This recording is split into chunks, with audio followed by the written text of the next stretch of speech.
Welcome to the Strategy Mob Podcast. Tune in for everything you need to know to stay in the know regarding the automotive industry. Here's your host, Jason Harris. Hey, what's going on, Podcast Nation? It is Jason Harris here, and thank you for joining me on another episode of Strategy Mob. Today I have two very special guests, both sales professionals. Do I get to call you guys sales professionals? It sounds a little weird, but sounds cool. I'm going to call it. All right. Well, they're professionals in my eyes. I mean, it could be up for debate. Not too much sales going on right now. That's true. Good point. I have both Shaun and Paul with me today, which is cool because you guys are from both different sides of the country. So we're going to get some different perspectives on it. But before we kind of get things kicked off here, I think some origin stories would actually be really cool to start off. Shaun, let's start with you. How did you get started in the automotive industry? Yeah, good question. So when I was about 13 or 14, my brother was the GM for a Toyota dealership. So one of the larger Toyota dealerships in Ireland. I'm Irish. So I started working I had there no idea you were. I would never guess that you were Irish, really. Yeah, in the detailing department. So just came in there as a busboy basically. So washed cars, vacuum cars, that kind of stuff. And did that as a weekend job and a summer job. And then eventually, maybe when I was 17 or 18, he asked me to put on a suit because one of the sales guys was sick or something. He said, come in, just make tea and coffee for the people in the showrooms, things like that, and bring them on test drives if the sales guys are busy, chaperone customers. And I did that. I enjoyed it. I was basically doing everything except for essentially making the commission at one point. I left then to go to university. That wasn't really for me. I only went to school because that's where the bus stopped, to be honest. And then I got into furniture sales. So I was in furniture sales for about 2 years. Really enjoyed it. It was good money. I was, 19, 20, when you're making your first paychecks, you think that you're a millionaire. So enjoyed that. And then this lady came in who was a realtor. So a big whale realtor in the city, and she bought copious amounts of furniture for these apartments that she was renting out. And she was actually married to the guy who owned the Toyota dealership. So she owned half of the franchise. So she said, I know you, you're familiar. And I was like, yeah, you're familiar as well. And she said, are you, Charlie's brother? I said, I am. So then about 2 weeks later, my brother gave me a phone call and asked me to meet him for a beer. And I thought somebody had died because, he never would have asked me to for a beer or anything. So I'm like, oh shit, what's going to happen here? So we go for a beer, and he says, listen, that lady that you met, we're looking for a sales guy. You impressed her, you sold her the furniture. Do you want to come and have a real sales job here as a junior sales rep? So he had me at hello. I was like, yeah, let's do it. So I was going from selling furniture to selling cars. I was 2021, you're getting a demo car and, free insurance. So it was like my eyes lit up. So I went in there. I worked in sales in Toyota, then eventually got into the same franchise as a Lexus dealership. So worked with Lexus and Toyota and got into kind of managing the used car side of it. So then about 2017, so I was there for about 4 years. And then about 2017, my brother who lives here said, things are going incredible in Canada. You should come over. So it was easier for me to leave the country than it was to go to another car dealership in Ireland because I had such a good relationship with these guys. Wow. It was, if I had told them that I was going to Audi down the street or going to Volkswagen or Porsche, they'd be like, what? So I made the choice. I moved to Canada. I started working in an Acura dealership, Berard Acura, and loved it. I had never seen an Acura, and they don't have them in Europe. So I went and I interviewed with Acura, BMW, a few places, got offered a few jobs, but the team that were in Acura were the best team for sure. And I said I'd give it a chance. Then I was approached by a Chrysler store to become the manager of that store. I won't say which store it was, but it didn't work out. The store wasn't the best to their customers. So, and that's not a reflection of Chrysler. That's a reflection of that store. So it wasn't a place that I wanted to be.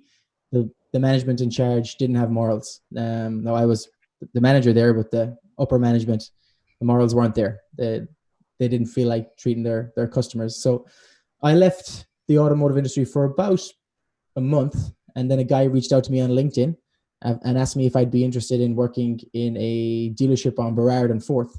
So for those of you who aren't from Vancouver, Burrard and Forth is Supercar Street. So he wouldn't tell me which one it was, but it was either McLaren, Ferrari, Lamborghini, Rolls-Royce, Aston Martin. So it didn't matter. Whoever it was, I was interested. So I said, okay. So he gave me a grueling interview. It didn't help that I was really hungover. I had just come back from a wedding in Ireland. I was really hungover. So he gave me a grueling interview and then a second grueling interview, and then told me, listen, it's McLaren. And McLaren is they're a huge Formula One team in Europe. So boyhood fan of the F1 team. I used to have pictures of the McLaren 12C up on my wall when I was growing up. So it's a gorgeous car. Yeah. So like I was sold. So I went into McLaren, and at the door, I thought I'm being punked here, Still thought, shit, like this isn't real. This isn't happening. Yeah, this isn't real. So I went in and I met the met the sales manager, Kelly Kerr, and the general manager, Morris Lubinich at the time, and did one interview, really tough interview. Basically told me why I wasn't good enough for the job. And they said, why are you good enough? So I said, in 6 months, I'll be your number one sales guy. And then they said at the end, have you any questions? And I said, yeah, when do I start? So Morris started laughing, the GM, and he said, no one ever asked me that question ever. He said, in any interview I've ever done. So I started laughing, and I was like, you never met me before. So I was just, why not? I had nothing to lose. Exactly. So they invited me back for a second interview. And after I left the second interview, maybe 15 minutes later, I went to a coffee shop to meet a friend of mine who was also in the industry as well. And I'll never forget getting the phone call. So they called me and offered me the job. And, I was jumping around the coffee shop. People were looking at me, thinking probably I won the lotto. But to me, I did. So I'm with McLaren now 3 years, approximately. And love it. It's an incredible dealership, incredible brand. It's where I kind of wanted to end up. It would either have been, Ferrari, Lamborghini, McLaren, Porsche.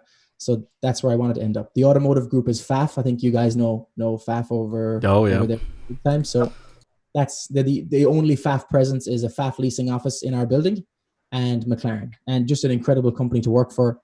Chris FAF, the way this guy is handling COVID is exceptional, but they're huge group, not as big here. Open Road are bigger here, and Delaroy would have more of a presence, but the standard of quality and how FAF treat the employees and treat the staff is exceptional.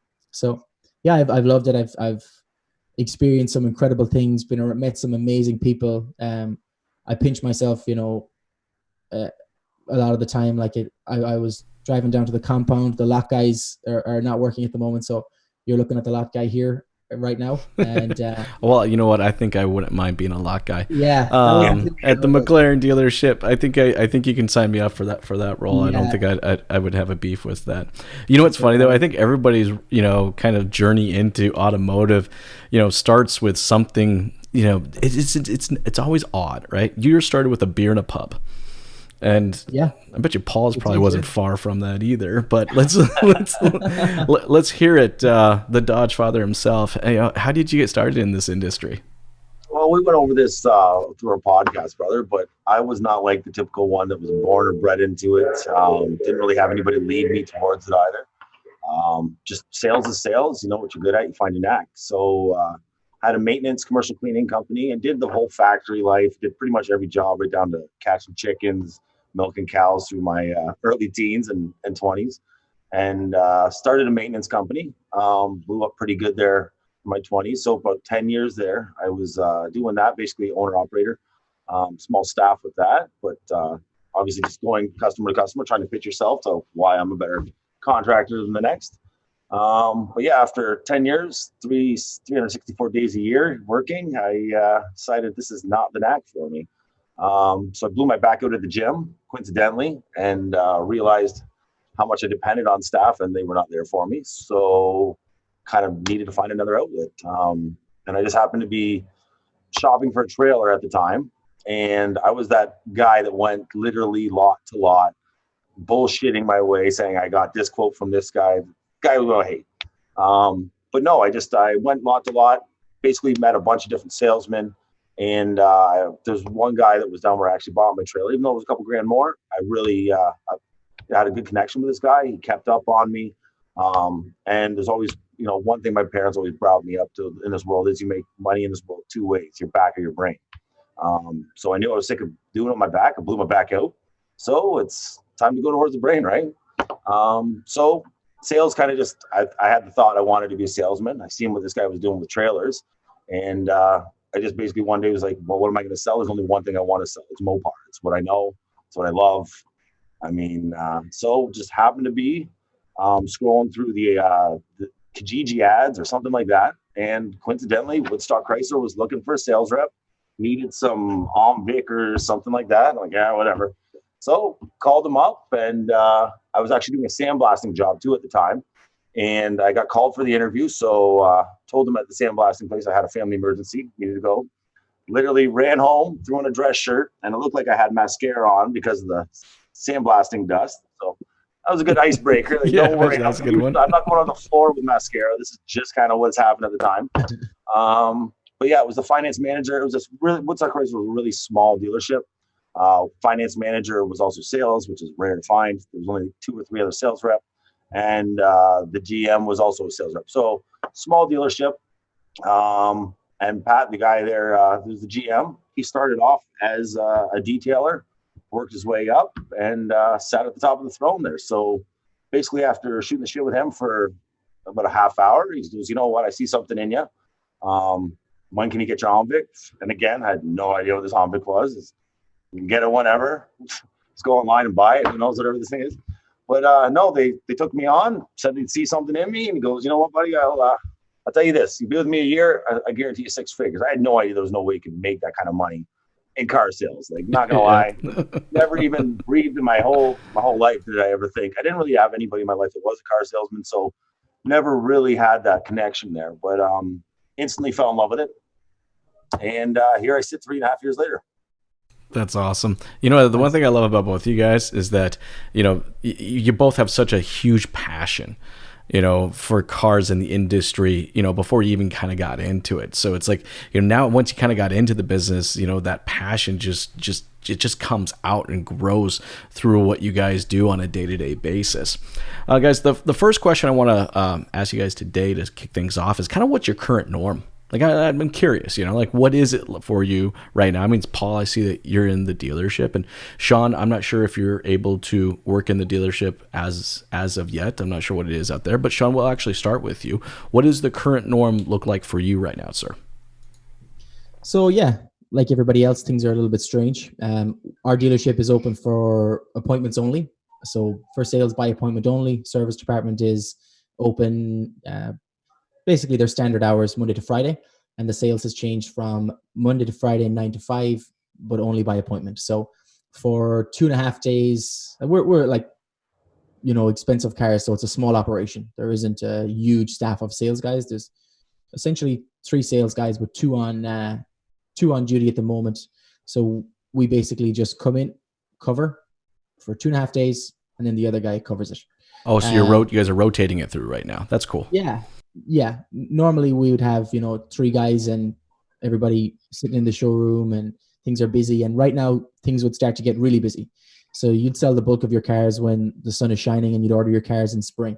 But right now we're in obviously the height of a global pandemic. So it's a very different situation. And even customers that have the money, they've laid off 250 staff and they're saying to you, I can't, drive through my neighborhood with a brand new McLaren. Like, people will not a great time to show that. Yeah, it's not, and I appreciate that. And some people are totally fine with it, comfortable and ready to go and pull the trigger. But that's the feeling that I'm getting from some people. And also it's difficult we're doing exceptional social distancing, and FAF has an incredible cleaning procedure in place. But it's hard to go for a test drive with somebody in a 2-seater. That's true. Yeah, you're definitely not going to be 6 feet apart from each other. No, you're not. But some people are fine with it, and some people then you just are more in line waiting. But I have an update from the factory on when a factory order is coming, a little bit of a delay for a lady that I ordered a car from. She said it's fine. She's going to wait. So the factory orders are still going through. And a lot of those cars, people don't test drive them anyway. They just order the car because you can't order the car. You can't drive the car. So we're still having people putting through factory orders. Now, our cars are manufactured in the UK, and I think they have the highest death rate in Europe at the moment, or the highest number of deaths in Europe. So the factory is just for safety is shut at the moment, but production should begin sooner. So it's like everybody else. It's just totally unprecedented. I'm sure, Paul, you're used to seeing a crazy amount of people coming through the door, and I've been there, but to not see anybody right now is it's a trip. It's a trip. It's like looking at my 180 and my follow up. Normally I'd have like a big follow up and a lot of people to call, and now it's like especially right now, right? Like especially right now. But no, I think for a lot of people, I went through the recession, and even prior to that, another downturn in the automotive industry. But this is a lot different. The recession was an economics issue, and it was over 6 to 9 months when things really got bad. This happened in 2 weeks. But coming out of the recession, business was a little weird coming out of it, but it's not like what it's going to be with this. Like this is something that's going to stay with us for a very long time, and it's going to stay on the customer's mind. I mean, for the most part, this time frame, what COVID has done is actually changed the consumer's expectations. I roll up to a grocery store. I do all my ordering right there. I pop open the hatch. They throw it in. Why the hell would I want to step into a grocery store again? Bottom line, I probably won't. There's a lot of consumers out there that are kind of thinking about that. But before we kind of go farther into the new norm, I want to talk a little bit about, Paul, what your current norm is, because I see that you're in the dealership. So what's your current norm, bud? Well, to start, I just wanted to start off with what you're saying there is I agree that, out of all of this uncertainty, I'm one that always looks at the positive. You always got to look at the positivity things. You got to keep that attitude, and you got to keep rolling. You can't let that negativity get to you. But I feel like the whole time is going to be changing, and this is what we needed to the industry. There's a lot of cavemen, GMs, dealer principals coming out of their cave, banging their sticks, saying online's not the way to do it. But you got to, I'm telling you right now, I can tell you first person, I had a couple that came in here, couldn't have been happier with their sale. Only time I ever met them was at the time of signing. And they basically said to each other, my grandparents would kill me for buying a vehicle like this. Never test driving it, never seeing it, literally did not see the vehicle till I rolled it on their driveway. And they left some amazing reviews. And it really hit home that it's not going to be for everybody, especially in the used car industry. I get that. But as long as your manufacturer or just say the dealership you're dealing with is going to back up that product and give them some sort of, kickback that you have 48 hours or you have a week to drive it. And, we can do some sort of exchange. I think that we're going to really see this push further. And it's great, but you're getting an outreach now a lot further than you normally would. You would usually be just strictly local. Online, you could be endless. So, but as for our norm, I'm the solo guy here in the showroom. I work internet leads, basically is what it is. Again, same appointment only, pretty much as OMVIC's restrictions. I know you said we'll get into our pet peeves later, but I'll start with it now. OMVIC has left us with so much uncertainty of anything. You can do this, you can't do that. Well, the manufacturer says you can do this, but you can't do that. And the bank say you can do this, but you can't.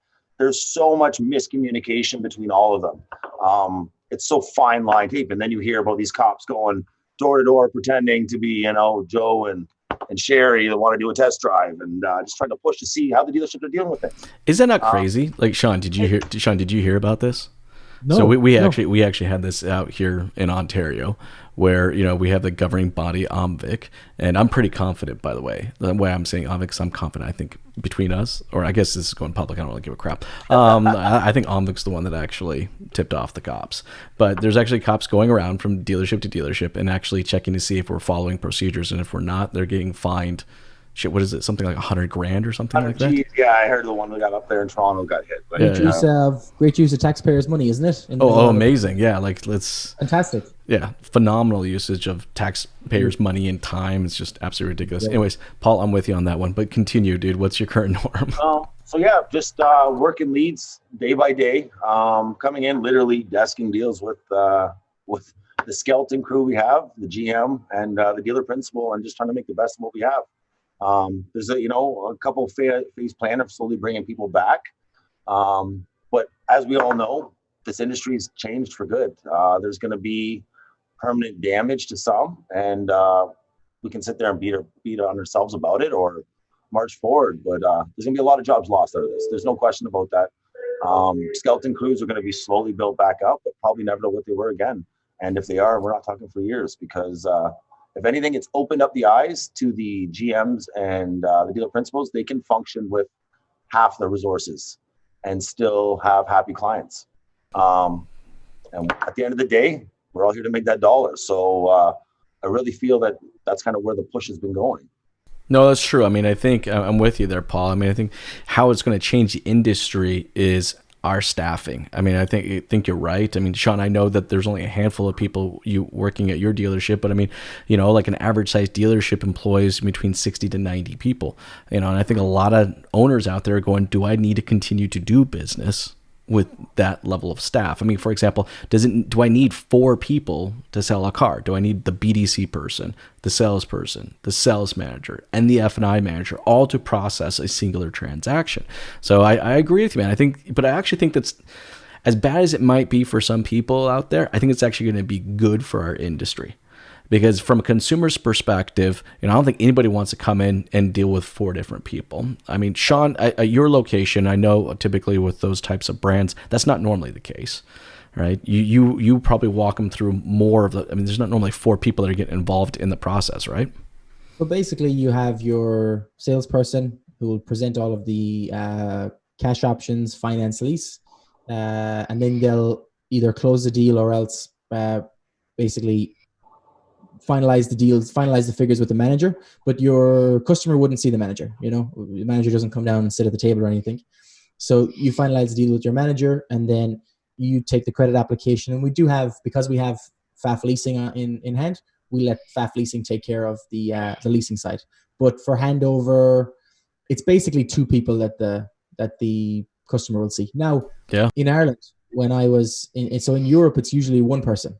So it's just the sales guy. It's start to finish, the salesperson, take the credit application, create the lease figures, send the credit application, discuss things with the bank, request documents. So that's what I was used to when I came over here. And I felt like I was taking a step backwards. Right? I thought this is, Canada is going to be so far ahead. And in some ways, I thought to myself, oh, wow, yeah, they've got a better system. They've got more people involved and, specific people for specific tasks. But then over the last year, people have been saying to me, oh, yeah, Canada now is going to, just go down to one person, one experience. And then I was like, oh, okay. So I think it's funny because you're like, well, I've been doing that for a long time. Yeah. What do you mean? That's not new. Yeah, exactly. So I thought that initially maybe in North America that was the way that it was done, and then they brought in all these extra people and extra procedures to make things easier, but it doesn't. It's definitely complicated, the process. And when you too many cooks, when you have more people, a lot of the time something gets dropped. Or I've had situations where somebody drops the ball, and then I don't send the correct email to the correct person, and then something is missing, or the battery tender wasn't left. You guys know why that started that way. The idea is that more cooks generated more profit.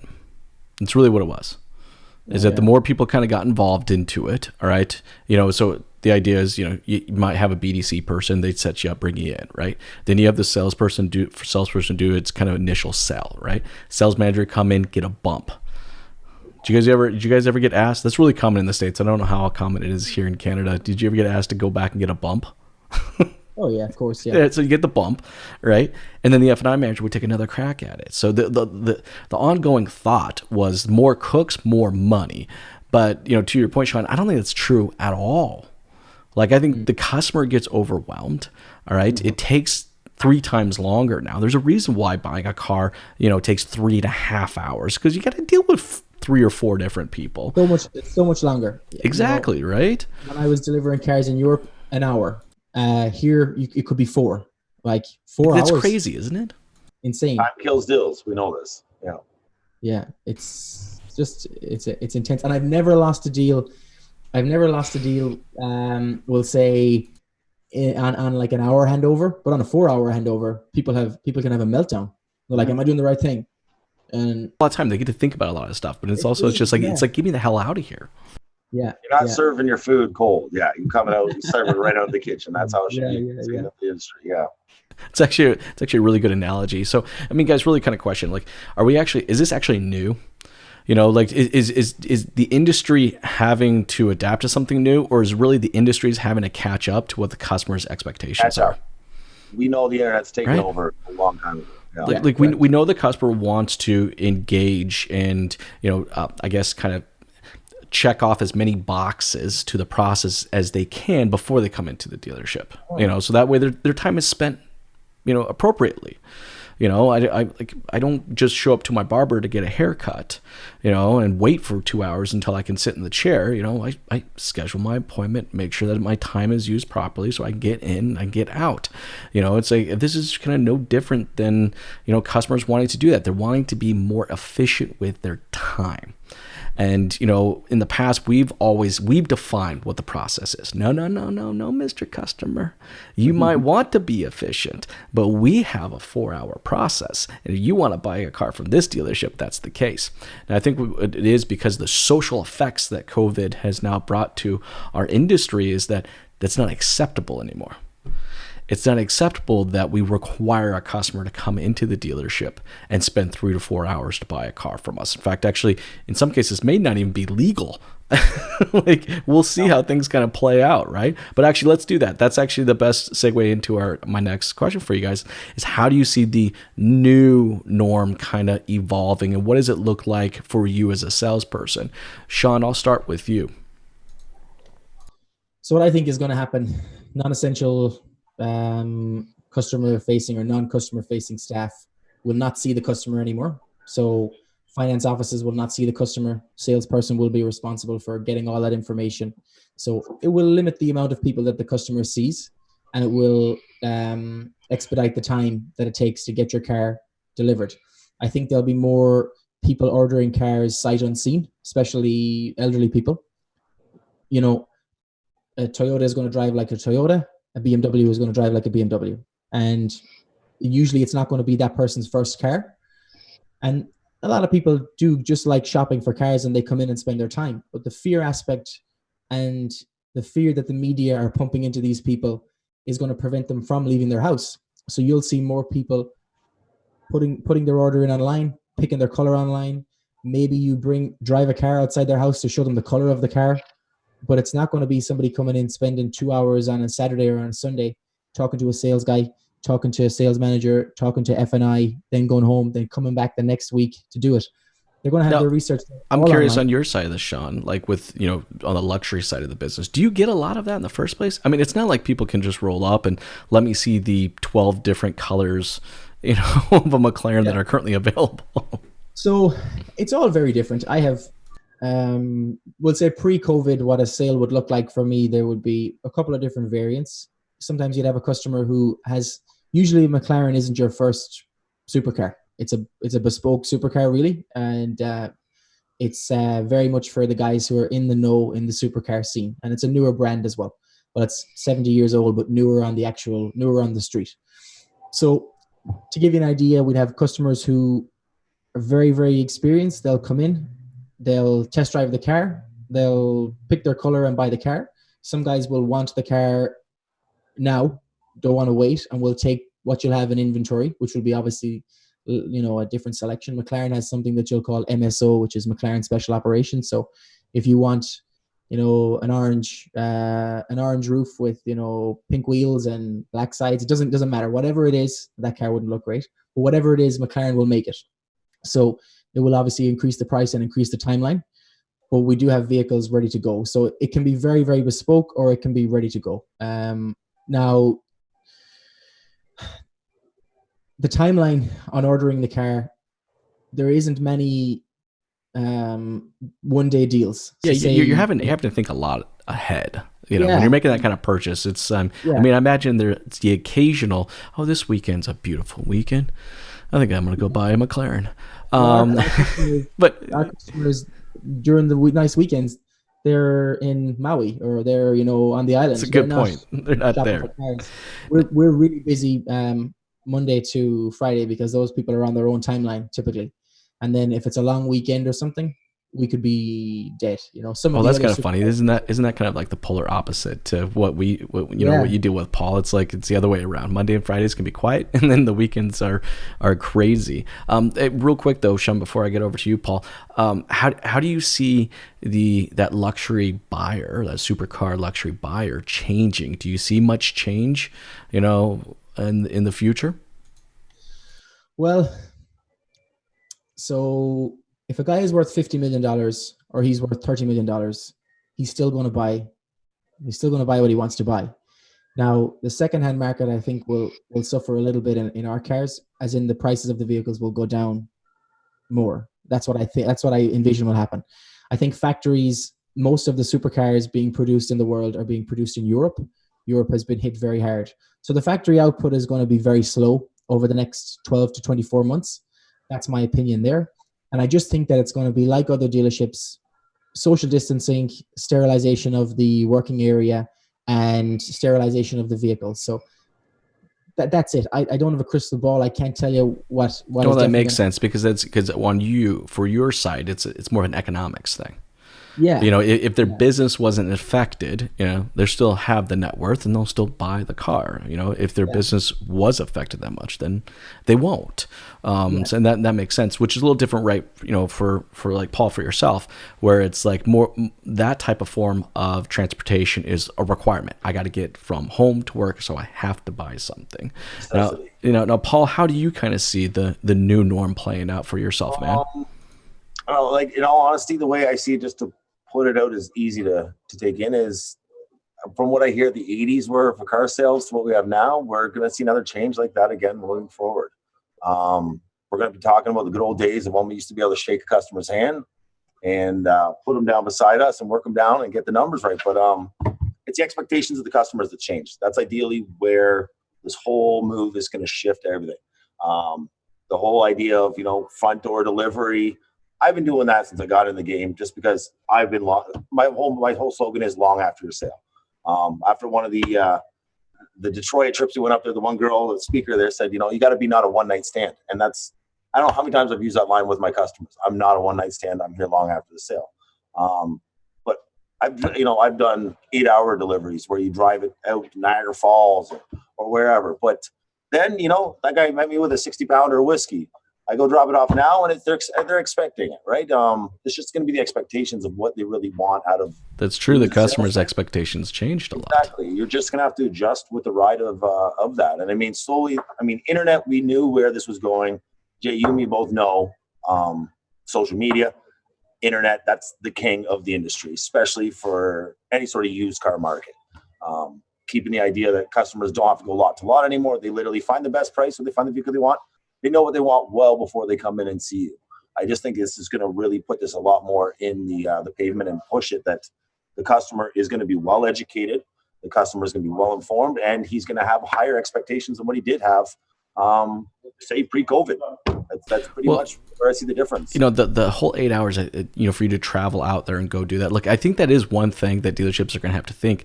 The ironic thing is, I think the time for an entire transaction is actually going to get longer for us as a dealership, because of the things that we're going to have to do. Like we're going to have to communicate more online. We're going to have to communicate more over the phone. We're going to have to really prep the customer before they actually come into the dealership, right?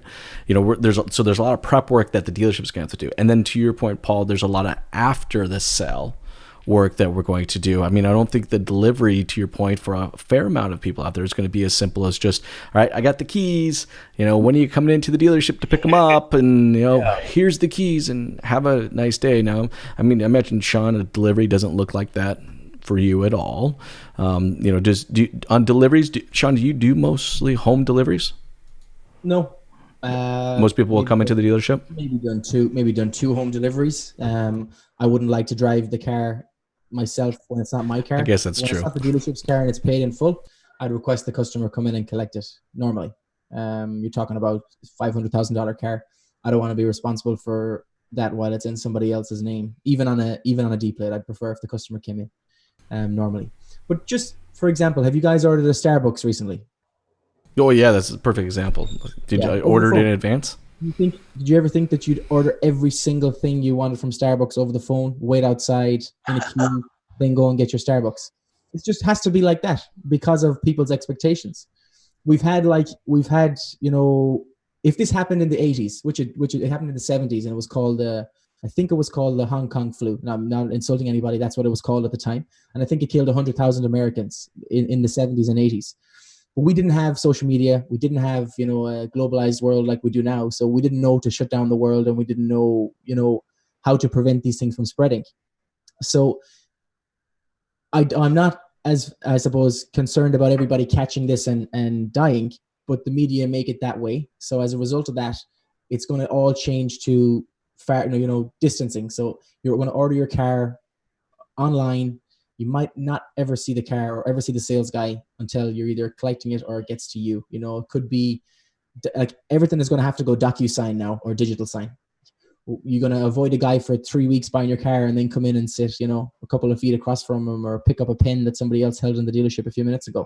It's all going to be digital. Like, think about, buying the process of buying a car it's so long. If you buy a home, you want to buy real estate, it's probably quicker than buying. I agree. I think the process is faster. Cars in Canada. If you decide I want to buy that piece of real estate, you spend less time talking to the salesperson. You go in and you look at the property for 35 minutes. And then you spend, whatever time you spend researching the home, which you probably spend researching the car. And then you do your sign and you go into your bank, and it's the same process, but just shorter. Like, it's crazy. We're just going to see, I think it's going to be quicker, significantly quicker for the customer. And I think that it's going to be better for the salespeople. There's going to be less negotiation and more time to actually sell. So less face-to-face interaction for 3 hours, showing them all the buttons. You're going to have to do more videos and shorten videos to keep that customer's attention. We use things like See It Now and stuff for customers who are out of province or far away. So I think it's going to be a smoother, faster sales process. But the companies that don't bring in those sales processes are going to fail, because I agree. If it's look at Tesla, those guys they've got it down to a fine art. It's smooth, quick. That's the color. That's the car. You want to see the car. It's sitting in the showroom there, or it's sitting online, and you can basically get a virtual tour, pick your color, pick your options. I think that's the way it will go. I didn't think it was going to go that way for 5 to 10 years. I thought we still have, the face-to-face interactions and that. And I've got some friends that used to work in Tesla dealerships, and they said, this is coming. But the COVID is just propelling what they do. So if you want to see what the automotive industry looks like, look at companies like, Tesla. That's what you're going to see. They're probably the least affected ones out of all this for process being changed. Yeah, exactly. Very minute, if any, process being changed, besides sitting in the showroom. I feel like that is dead on what you're saying there. That's the last one to really be taking the effects of COVID, because they've been practicing everything we've been doing now long before this, just in the process. You know what, you said something, Shaun, that kind of resonated, is the Tesla approach, right? Well, take a look at Tesla dealerships. They're not $12.5 million shopping malls like some of these other dealerships are built like. So yeah, what are you guys' thoughts? Like, I think what the requirements for a physical dealership is going to fundamentally change. If the customer continues to want to do less of that process actually at the physical location, do we have to build these monster buildings in these prime real estate areas and have this tremendous cost, or do we go to more of like what Tesla's done? And I just set up shop in a mall or a small retail type space and only have 2 or 3 cars in my showroom, and just be able to really kind of bring the experience of the dealership to them and not have to bring them into the dealership. What's your guys' thoughts on that, Shaun? So I think it's going to be, like you said, 3 or 4 cars in a showroom, limited contact, everything's going to be online, and the dealerships are going to have warehouses or underground storage facilities where they keep their vehicles. That's where the vehicles are going to be reconditioned, prepped. So McLaren is on, where I work, is it's on a prime bit of real estate. Real estate is, expensive, really expensive in Vancouver. It is very expensive, very similar to Toronto. But we have, 4 cars in our showroom, 5 cars in our showroom, and then we have a used car showroom in the back with maybe another 5 cars. So 10 cars in total, you could say. And then we have the rest of our vehicles in storage. So if you want to see those vehicles, you make an appointment, we bring up the car and you see the car. Now you could come in and you could see a model similar to the car that you're going to buy, and then you come in and pick the car that you want to buy on the day. But I think the days of just mega dealerships, huge real estate, even for the likes of, Google or Amazon, these guys, maybe not Amazon because they're storage, but Google, these guys, this is an incredible experiment for them. They're going to see how many staff do we need to actually keep in the building. I had good point. I actually have a few salespeople that are working deals at home right now, and are actually closing higher than they did when they were working inside the dealership. Well, if you can get 80% productivity for 50% real estate costs, there you go. You're making money straight away. You're just balancing your books in a better situation. You might be selling less cars and getting a little bit less productivity, but your costs are way down. So we're going to just see like an incredible transition. I think we've got 5 years of recession and depression. I think that's, for Canada, I think 1 million people are collecting welfare, probably more, at at approximately 2,000 and 3,000. That's 2 to 3 billion a month that the Canadian government are giving to people. Who's paying for those bills? We are. So as a direct result of that, we have to see tax increases or some kind of a change to our economy. And I know what they're doing. They're trying to save lives, and I totally respect that. But there is going to be a price to pay at the end. Well, there is an economic expense, and you don't seem to hear that enough. Now, the funny thing is, here's actually for our automotive industry. There's a lot of experts out there that are claiming that we're going to come out of this and we're just going to go into a more of a declined, period. And actually, I think here in Canada, we're not. Everybody that's been in market for a car for the last couple months, look, they're still in market for a car. But the number that that I'm most interested in is the number I don't hear a lot of people talking about is like here in Ontario, the 1.5 million people that we have in Ontario that rely on the public transit system. How many of those are not going to want to jump back on a train or get in a bus, and are going to be interested in a $300 a month lease on an inexpensive economy car? I actually think that this is, from a social perspective, going to actually increase automotive sales. Paul, what do you think? I agree completely with you on that. I mean, as we know, dealer groups pretty much run the dealership world now, and 90% of them never set foot into the dealership itself. All we are stats. So overhead is king, and if they can slash a budget, why wouldn't they? Well, I mean, Paul, would you think about this? Like, if they told you, Paul, that you could work half your time at home right now, I mean, and then only maybe not for you, maybe not for you. So. I literally got a hold of like about a week and a half out of being on this layoff. I was like guys, you need to get into it. Fat or an alcoholic, so get me into doing something here. But no, like to lightly touch on something of the big changes I really see happening here. And I mean, again, this is just out of sales part. And I know with my brief stint with luxury brand, it's a different world. Us as domestic, 70% of our income comes from service. Where at a luxury brand, 70% of the dealership, 80% of the dealership's profits come from sales itself. So what I'm saying is service is really what's going to be the big change as well. Doing this, I mean, we offer now valet. Basically, you want an oil change, come pick it up, we'll drive it back off. So you're still going to need these big infrastructures, but they're going to be service-based more. And then you're going to have the smaller showrooms. So you're going to base a lot more of that money and that time towards, and at least in the domestic brand, is towards your service and your ongoing parts, like stuff like that. I really think is going to be the change. You don't need a massive showroom anymore because, let's face it, guys, no one's going to come stroll around and see 30 cars in the showroom anymore. But your service center is definitely going to need a little bit more room because we're going to try and pump more into that, right? So yeah, it's kind of the idea where I think a lot of the auto industry needs to focus on is not so much where the showroom's doing, but what are they doing to keep these customers in service? I mean, we all have seen the decline, but we were still essential. Still kept a majority of our mechanics in the back running through the chaos of all of this. Not going to say it wasn't slow at times, but I think they need to really focus on that because, that's the bread and butter at the end of the day, being a domestic brand. So 100%. I totally agree with you on that. Hey guys, I know it's getting towards the tail end of our time today, and I want to thank you both for jamming with me. This has been a lot of fun. But before I let you guys go, I get to ask my favorite question of the day. Now, I prepped you guys before we started this conversation, so I know you've both had some time, so I imagine I'm going to get something juicy out of the both of you. But Shaun, I'm going to start off with you. I want to know, what is pissing Shaun off? I think fear mongering. I think the fear mongering is the biggest thing that's pissing me off. Like people are resilient. I know that there's elderly people and sick people and people who are at risk, but like it'd be safe to say that if one of the three of us contacted COVID or contracted COVID, we'd probably survive. Like highly likely that we'd survive.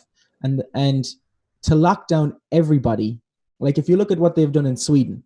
So, maybe I'm going to get a bit of hate for this, but in Sweden, there's no lockdown.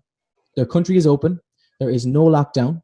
They have just issued government, basically, decrees on how to do social distancing, how to wash your hands, how to, be hygienic, how to be hygienic around other people, and for elderly people and for sick people to stay indoors or stay away from large gatherings.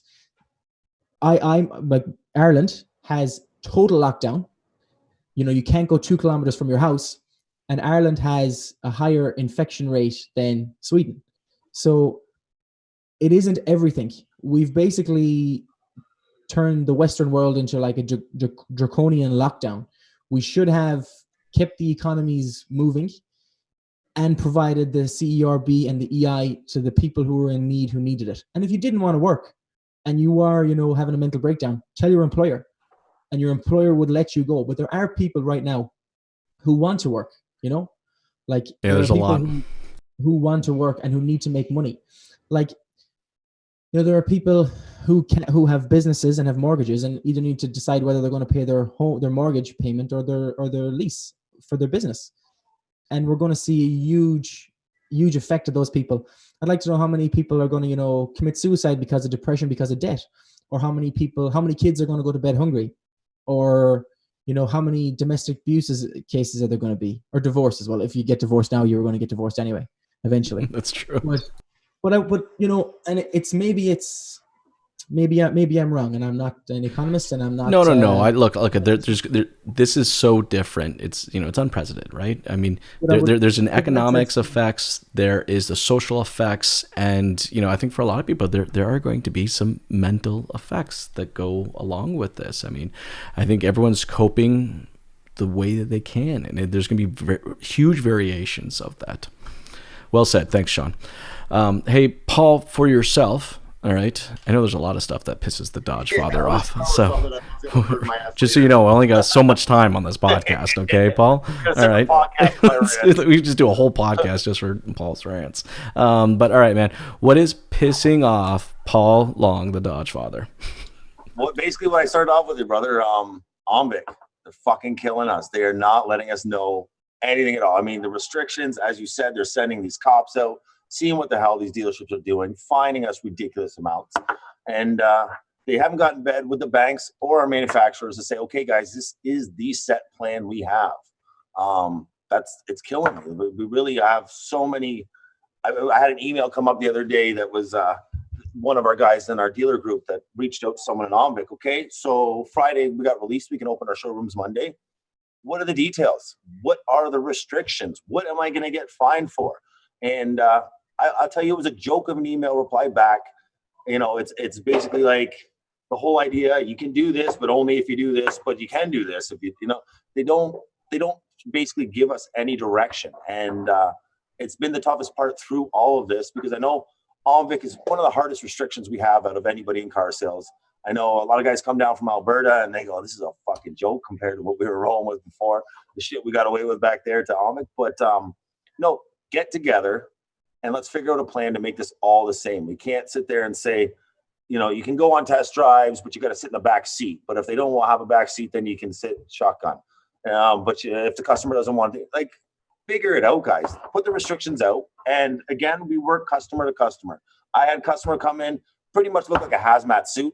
By all means, buddy, if that's what you need to feel yourself protected, cool. I got other guys out there still trying to shake my hand. You deal with customer to customer, seeing how they ideally, want to be treated. Obviously, I don't need to get into this whole what we're doing for COVID. Everybody under the sun knows they're being sterile. They're putting the gloves on. They're doing the shit that needs to be done. All right. I don't think we need to focus on all these damn commercials anymore showing this is what we're doing to make this COVID friendly. No, just put the shit out so we know what we're supposed to be doing and everybody's being compliant with it. That's pretty much where we need to be going with this. I'm with you, Paul. There's been a lot of, let's say, counterproductive communications coming out from different levels of government, for sure. Quick one for you guys, just before we go. I know everybody's on time restraint. Now, so if COVID wasn't happening, we'd be talking about the biggest oil crisis of our time. What do all of our vehicles? It's actually true. Good point. Oil. So, how is that going to affect the automotive industry? 99% of vehicles on the road in the world are run on, petroleum-based fuels. So, how, in your opinion, I'd like to know what you guys think, how that's going to affect. Well, you know what the funny thing is? I don't think anybody's even thinking about it, because right now they're looking at the lowest cost that they've ever paid at the pump, ever. Up a Ram for $60. Dude, I'm serious. I'm the same way. I got my big Armada and I filled it up the other day for $70, and I was like, what the hell is this? The last conversation I've had with customers is fuel efficiency on a Ram lately. I'll tell you that right now. Okay. But no, I again, I think when we get into this new norm, when we kind of enter into the space where the government says we can pop our heads out of our caves and start exploring, I think that is actually when we're really going to truly feel the economics of everything that's going on right now. And to your point, Shaun, I agree with you. I think we're staring down the barrel of a recession. I know I use the R word. Sorry, guys, is what it is. But there's a lot. There's a lot of economics that's just not being shown right now because we're so focused on the social elements of it. For your listeners out there who are, hustlers and hungry, everybody on this podcast knows that during a recession, that's when people who have drive and determination make the most money. So don't let it be a dirty word. We're going to see, if you live to be 75 years old, you see 3 recessions and 1 depression. So get used to it. We had our last one in 2008, 2009. We have this one probably a year or 2 years early, and we'll have another one in 12 years again. So you just need to work harder. There are going to be guys who are going to make more money next year than they did in 2017, because that's a good point. Very good point. They're incredible workers. They work hard. So whether there's a recession or not, we live in probably the greatest time to be alive and the greatest time to make money. So just put in the hours, work harder. If the market is down 20%, work 35% harder. Well, no, I'm with you. I mean, I think, look, we've, as an industry, we'll just kind of use the automotive industry, for example, right? I mean, not including this last year, but for the 5 years prior to that, we were running double-digit gains, quarter after quarter after quarter after quarter. I mean, it was ridiculous. If you could pretty much half-ass your way through operations, you could make a decent amount of money. That's not going to be the case anymore. And to your point, Shaun, I mean, it's going to be kind of that, cream rises, right? And we're going to see that in every single aspect. We're going to see that in business owners. We're going to see that in operations. We're going to see that in salespeople. I think a lot of sales professionals or salespeople, whatever you want to call them, all right, are not going to survive this because they weren't that good in the first place.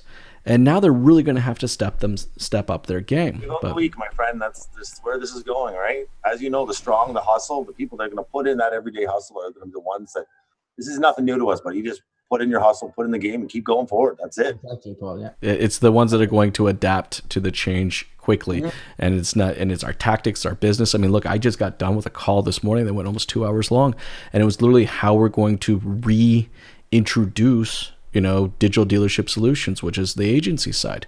I mean, we lost over almost 90% of our business. And do we expect some percentage of that to come back? Yeah. But do I expect all of it to come back? Hell no. So it's we're already trying to figure out and redesign what that business is going to look like going into this new norm, and everybody's going to have to do it. Both personally, from a business perspective, everyone's going to have to look at that. Good. Hey, Shaun, I'm glad you brought that up. I really appreciate that. That was fun to chat about. Hey, guys, thank you so much for your time today. This has been a blast to do. You guys have yourself... Oh, no, sorry. Actually, wait, before we go, I totally forgot.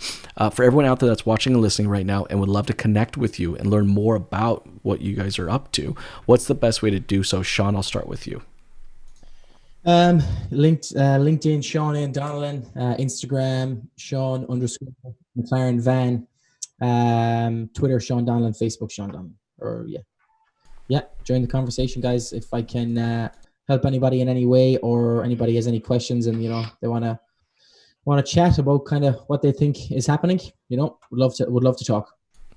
And guys, if you listen and you're a fan of my podcast, you need to go follow Shaun's. Do that. Hit the subscribe button. Hey, Paul, for yourself, what's the best way to connect with you, brother? Love it. Hashtag the Dodgefather, brother. Google, hashtag the Dodgefather, Instagram, LinkedIn, Facebook. I'm there for you guys. The Dodgefather at forcitydodge.ca. I mean, you guys know where to find me. I'm here to help you guys. So. That's true. You're everywhere. Hey, guys, thank you so much for your time today. This has been a lot of fun. You guys have yourself an amazing day. All right. Great talking to you, buddy. See you guys. Thanks, Shaun. Thanks, Paul. See you guys.